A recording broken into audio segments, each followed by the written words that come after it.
வணக்கம். அம்மாவின் கைவண்ணம் சேனல்லேருந்து உங்கள் அம்மா ஸ்டெல்லா மாரி பேசுகிறேன். நம்ம இன்றைக்கி பார்க்க போகிறது கோவக்காய் 65. பொதுவாக நம்ம கோவக்காய் வறுவல் செஞ்சு சாப்பிடுவோம். சில பேருக்கு பிடிக்காது, அதை ஒதுக்கி வச்சுருவாங்க. ஆனால் இந்த மாதிரி மெத்தடில் கோவக்காய் 65 செஞ்சோம்னா எல்லோரும் விரும்பி சாப்பிடுவாங்க, குழந்தைங்களும் விரும்பி சாப்பிடுவாங்க. சரி வாங்க, இந்த கோவக்காய் 65 எப்படி செய்கிறதுன்னு பார்க்கலாம்.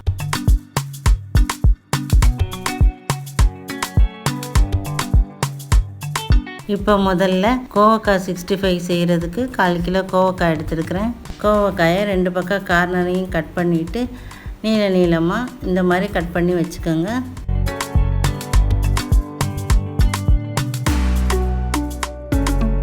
இப்போ எல்லாத்தையும் கட் பண்ணியாச்சு. நம்ம செய்ய போகிற 65க்கு இந்த மாதிரி நீளமாக மெலிசாக இருந்தால் தான் நல்லாயிருக்கும்.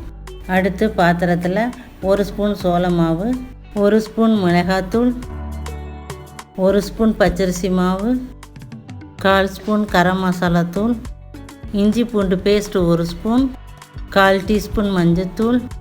இப்போ கடைசியாக தேவையான அளவு உப்பு போட்டு எல்லாத்தையும் நல்லா மிக்ஸ் பண்ணிக்கோங்க. இப்போ மசாலாலாம் நல்லா மிக்ஸ் ஆகிருச்சு. நம்ம கட் பண்ணி வச்ச கோவக்காயை இதோட சேர்த்து நல்லா மிக்ஸ் பண்ணிக்கலாம்.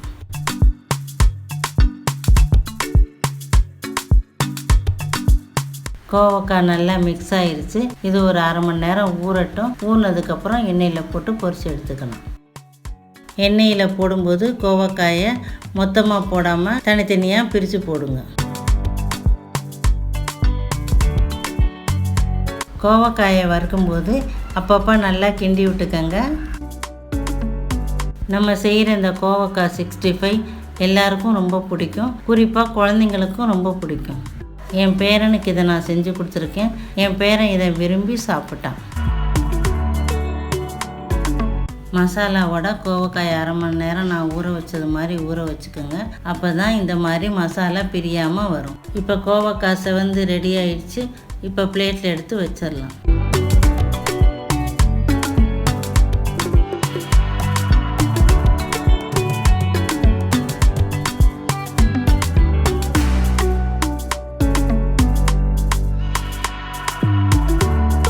அவ்வளோதாங்க, கோவக்காய் 65 சூப்பராக ரெடி ஆகிடுச்சு. இதை நீங்களும் உங்கள் வீட்டில் செஞ்சு பார்த்துட்டு எப்படி இருக்குன்னு எனக்கு கமெண்ட் பண்ணுங்கள். அப்புறம் இந்த ரெசிபி உங்களுக்கு பிடிச்சிருந்தா லைக் பண்ணுங்கள், ஷேர் பண்ணுங்கள். சப்ஸ்கிரைப் பண்ணாதவங்க மறக்காமல் சப்ஸ்கிரைப் பண்ணுங்கள். நன்றி, வணக்கம், வாழ்க வளமுடன்.